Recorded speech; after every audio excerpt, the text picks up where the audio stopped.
That despite the variety of issues and the very many burning issues in the Americas is human security. That's where many of these issues actually come together, even if their particular manifestations might be different in some regions or some issue areas.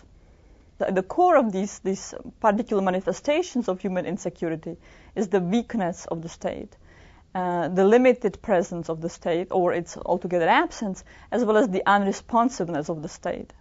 For very many times in Latin America, the state has provided only minimal services, minimal functions, and frequently to a highly select group of people. And the periphery, very broadly thought of, has been lacking. And really the weakness and absence and unresponsiveness of the state is what underpins the human insecurity issues and links many of the broader problems in the region together.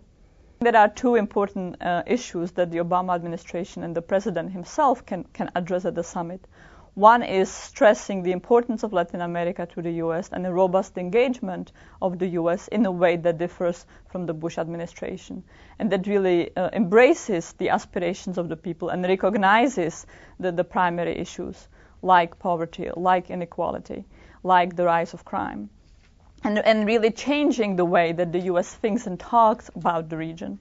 Cuba will remain a challenge for the U.S. I think Latin America is more ahead in terms of re-embracing Cuba into the fold than the U.S. is. But again, I think that the moment is good. The administration has already indicated that they'll seek loosening of the embargo, at least in terms of travel. I am not sure that either the administration or the Congress in the U.S. is ready to embrace Cuba fully in the same way that other Latin American countries are looking forward to it.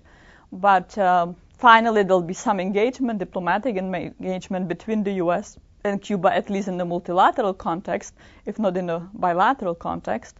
And the trends are in the same direction, even if the pace of engagement with Cuba is still different between the hemisphere and the U.S.